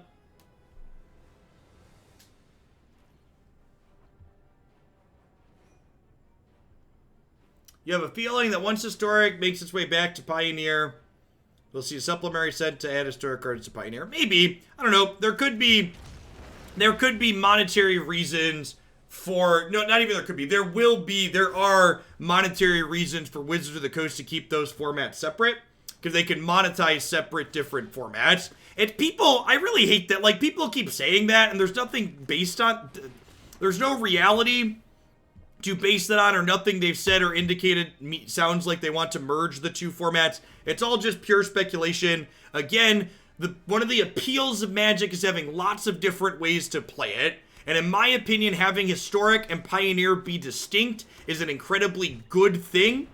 And I think even once all of Pioneer is on Arena, you can still have Historic be distinct via these Historic anthologies. Yeah, there's supposed to be a Pioneer. So there's going to be a Pioneer Masters this year, but it's not introducing new cards to Pioneer. It's not a paper set. It's an Arena set that will be introducing... It is an Arena set that will be introducing Pioneer cards to Arena. So it's not a paper, like, Modern Masters set. It is a, hey, we're going to program a bunch of these cards into Arena so people can play with them there.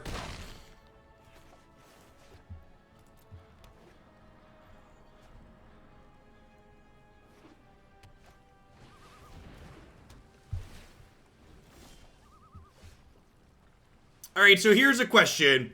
Would I rather Unmoored Ego resolve, or would I rather Assassin's Trophy resolve? I think with these two in play providing pressure, I'd actually rather Assassin's Trophy resolve. You think I'd rather have Ego resolve? I don't know, it's close. Alright, I'm gonna start here and see if they have a thing then.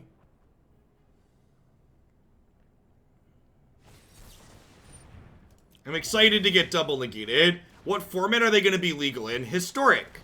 Historic will eventually contain all the cards in Pioneer and more. Historic is the format where every card on Magic Arena that exists will be legal in it. Aether Gust, Mystic Dispute, Negate, Mystic Dispute, lots of disputes, Aether Gust. They have a Miser Sabotage, it looks like. They do have a Fog. They have Aether Gust too, though, so they can, like, Gust Questing Beast at any point.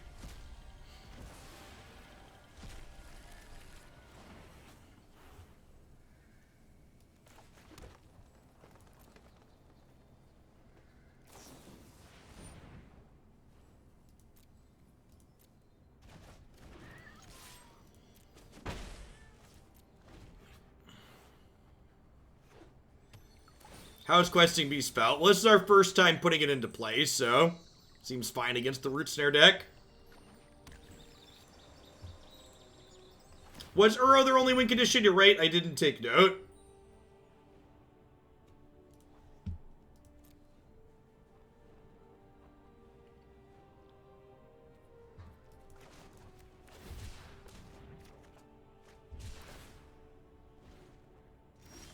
There was a Typhoon, okay.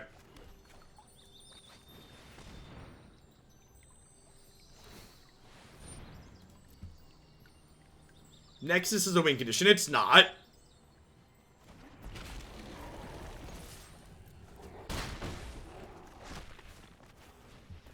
Think fetches will end up in Historic. I hope not. I think fetches are an incredible design mistake, and I hope they limit those incredible design mistakes to Modern and Legacy.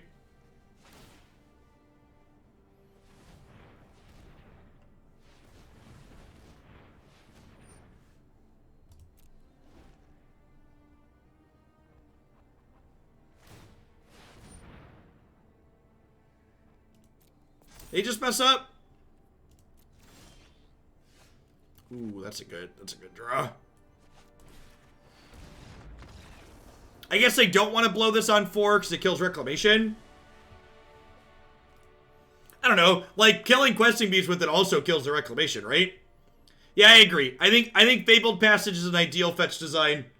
And I think older fetches create fixing that is too good and uninteresting.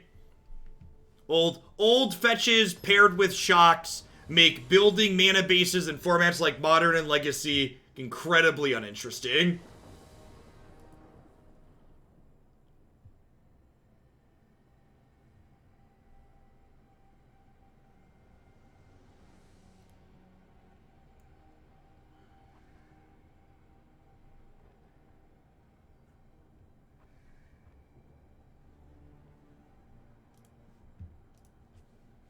What about Prismatic Vista?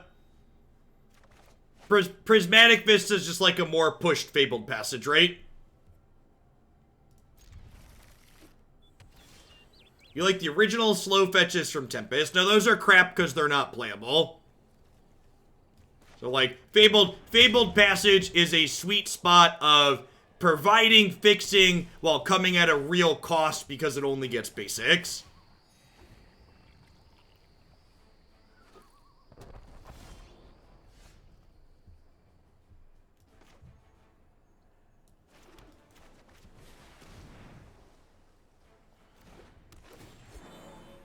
They aren't playable, the Unnamed. I think on average, if you want lands that always come into play tapped and provide good fixing, I think the Triomes are actually a perfect sweet spot for that. I actually really like where the mana's at in Historic right now. I think my one request for changes to mana in Historic is I hope we get creature lands and fast lands at some point. Would be my request. My want list is basically creature lands, fast lands.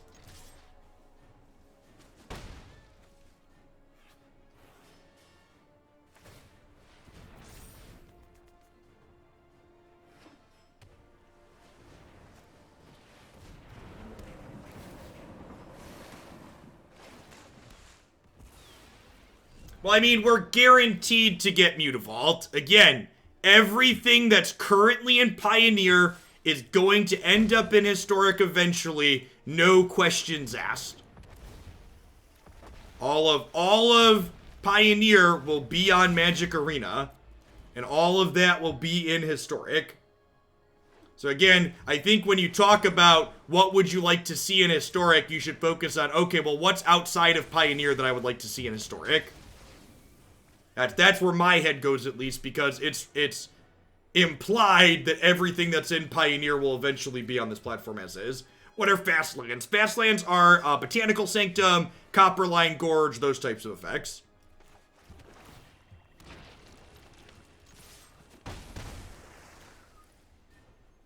Yeah, I think Miracle cards would be sweet. I think Terminus and Entreat would both be fine additions to the format.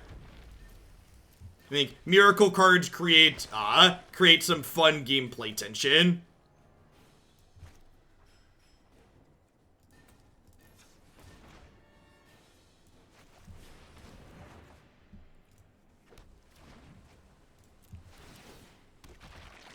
Just not Bonfire. God, could you imagine Gruul with Bonfire? Yeah, probably not Bonfire.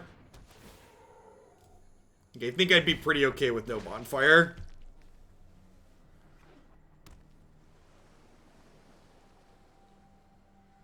I think Terminus would be great. Terminus is a gasoline card. Terminus creates Terminus is an esports Magic card, chat. Terminus, to be fair, I guess Bonfire falls under that too. Terminus and Bonfire cards that create tremendous swings like that, they create tension, right? Where you're like against this very real clock, basically.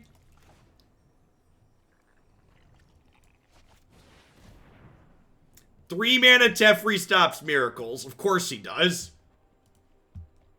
3 mana Teferi makes miracles impossible. 3 mana Teferi makes miracles impossible.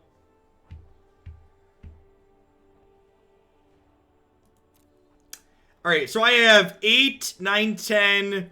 This is only 14 damage. I feel like I'm supposed to bottom and take this Omen to try and dig for an ego or some kind of interaction here. This may or may not be right.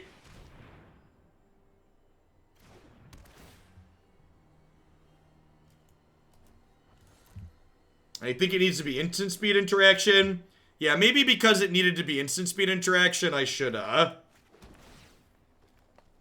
Although this lets me Yorion and then potentially draw like a trophy here.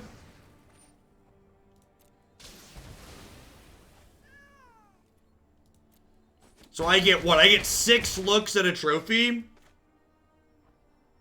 Which is not bad.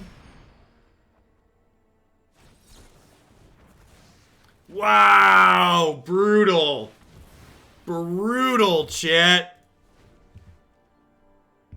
Super punished. We saw the disputes last game too. Probably should have been thinking about that. Saw the disputes. Should have been thinking about that. Sharing is caring. Thanks for the biddies, got a flesh. I appreciate the support.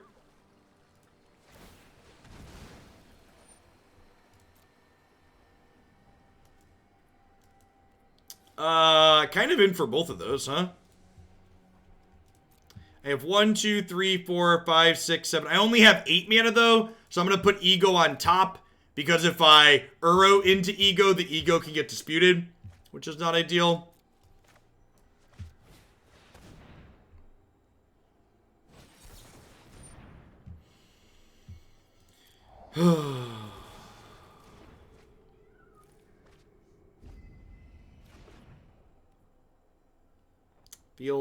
Feels bad, man.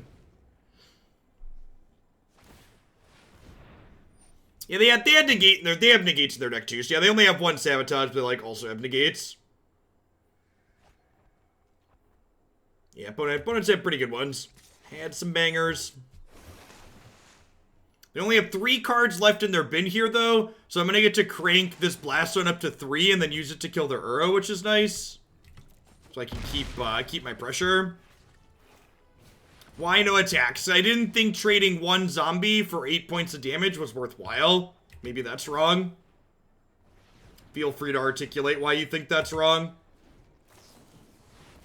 God, that's just fucking brutal. So super punished for not trading.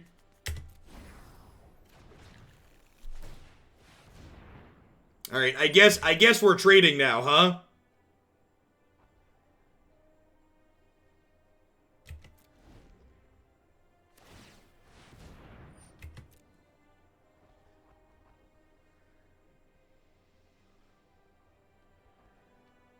Yeah, they scry top, I'm gonna trade.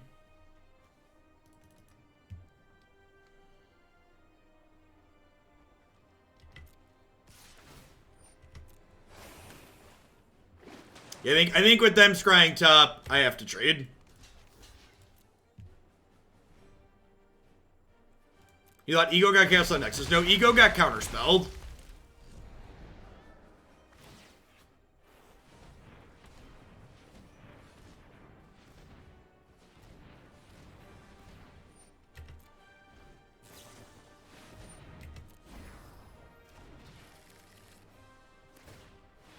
So again, at the very least, my opponent doesn't have a sustained source of card advantage yet, so they're looking for a Tamiyo here. Is their ideal find.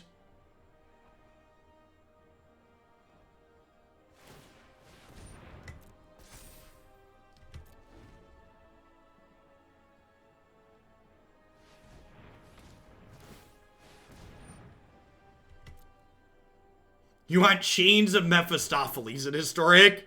You're a monster. So Tamiyo is actually just the best card in their deck at the moment. So hoping to fade that one. Bottoms up. You'll love to see it.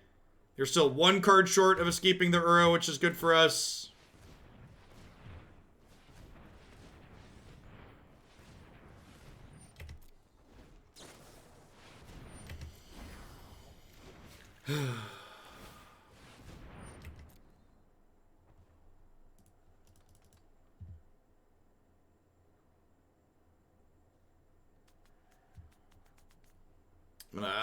I'm gonna put 2 counters on this so I can get my auto pass on.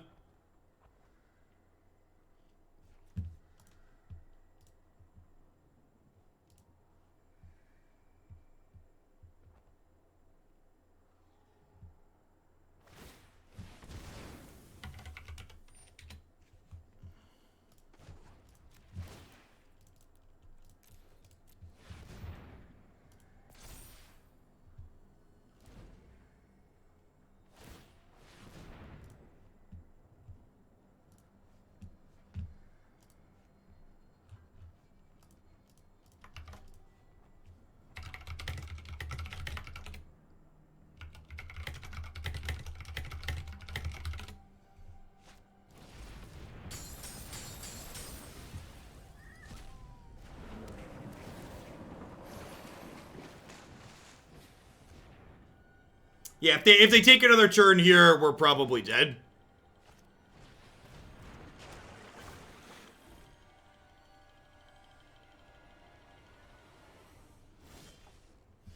Okay. All right. So I know, and again, like, this is the tough part about the Nexus deck. Like, I know this felt bad, but we're actually a little bit ahead at the moment.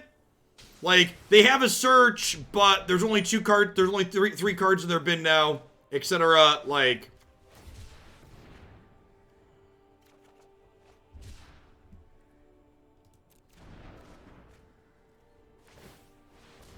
they have scries, but they need to scry into enough nexuses to flip search for Azcanta to really get ahead. And like that's a good draw too. So like they've got some selection here, but they don't have a sustained source of anything just yet. All right, now I'm gonna concede if they hit Nexus of Fate. Again, actual just best draw in their deck.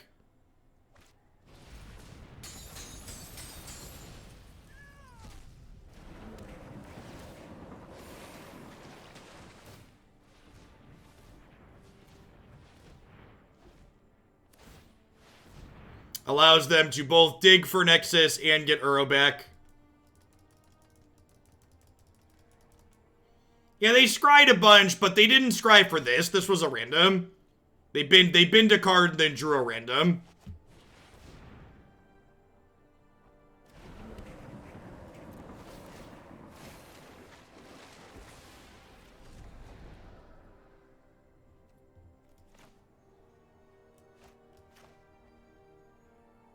Okay, so we're hoping to draw Unmoored Ego here, basically.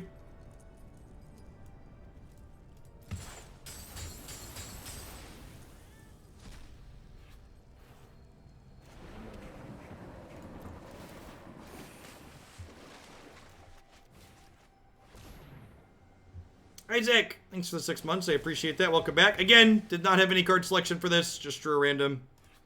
So, feels bad, but it is what it is. Like I said, I don't know. The Questing Beast aspect is... I'm not convinced that Questing Beast is actually better than just having Disruption in this matchup. Because I kind of feel like, even with Questing Beast, our deck isn't well suited to race what they have going on. And I think being able to pick apart their key cards feels more important. Overall, I don't really know that I liked Yorion. I feel like Obosh is probably the better direction to go in. And the big reason for that is the main decks felt very similar. There's enough good cards in these colors that, like, adding Golos alongside Cavalier and the lands that we're playing, our main deck consistently felt basically identical, 60 versus 80 cards. However, our sideboard is a lot less effective when we're playing this many cards. So I think I preferred, I actually updated the list on my website to this build yesterday with Obosh. And I think just the fact that your 4 Unmoored Egos are more similar to only playing 3, your 3 Duresses become 2, like, finding these key cards is harder in the post-board games when your deck is bigger. So, like, if I was only playing game 1s, I think Obosh versus Yorion's kind of a wash, but I think in a non-rotating format like Historic, where finding key sideboard cards is so important in certain matchups like Nexus of Fate, I think I prefer Obosh. And I think in Standard, so some people are talking about that real drawback with Yorion. I think in Standard, that drawback's pretty minimal. But in older formats where finding key sideboard cards is more important, I think that downside is more present. We got a new sub in there. Thank you, Bazipples, for the brand new Prime support. I appreciate that. Welcome to Hoaglandia. Any reason not to play a companion? Yeah, small reason. So we actually talked about this too yesterday. The one card you have to give up for Obosh in this deck is Agonizing Remorse. And there's a chance that Agonizing Remorse is better than Duress, and you just board out Obosh in the matches where you want Remorse. Because remember, you can give up your companion in the post-board game to break its requirement. So that would be something that I would test as well if I was working on Yorion Field for the Open next month, for example. I would start here, but I would also test Remorse in the sideboard still and cutting Obosh. Yeah, we actually added Obosh because the main deck of Yorion Field met his requirement anyways, and then the sideboard, we cut Agonizing Remorse and like Assassin's Trophy to play it. So... Alright, we are going to have a second historic deck coming up next. We're doing 2 historic decks every day on stream now. We are going to try some Winota Joiner of Forces here in historic. I'm going to hit a quick ad roll while I get my client restarted and get my deck list updated everywhere. We'll be back in just a few minutes with some more historic here. Thanks for hanging out today, folks. Don't go anywhere. See some folks in chat using the next open command as well. The next open will be the historic format, and it will be available, or it's going to be playing on May the 23rd, Saturday.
Ooh, 40 gems.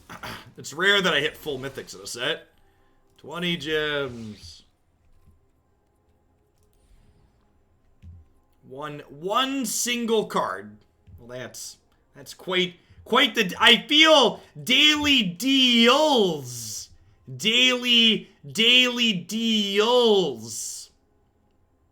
Deals. Was maybe my misunderstanding of the S at the end of words in the English language was misunderstood. Maybe I don't understand English as well as I think that I do. Does that deserve a tweet, chat? Does that deserve a tweet? I feel like that deserves a tweet, huh?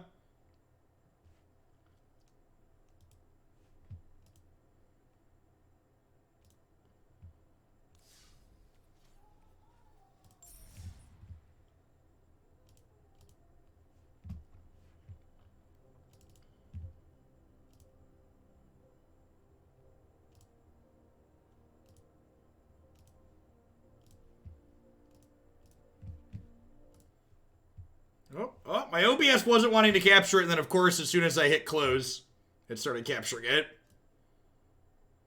Hoots have been sick. Thanks for the stream. 6 to 11 months, geckos. Yeah. I'm looking forward to doing some more events.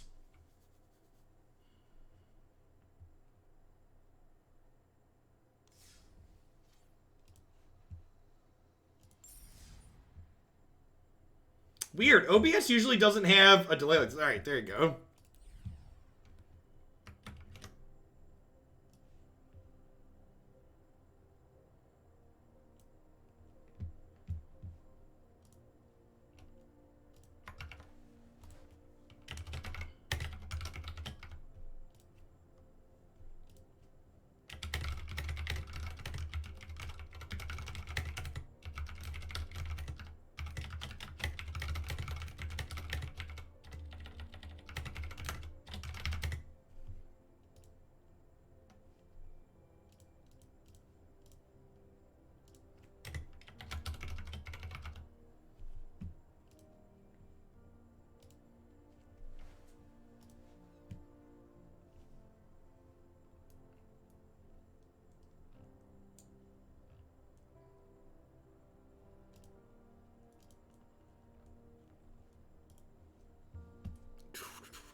How do you feel about Agent of Treachery instead of the white, red one? Well, obviously I don't think it's worth playing. That's why I'm not playing it. We're going to talk about that decision here in a minute.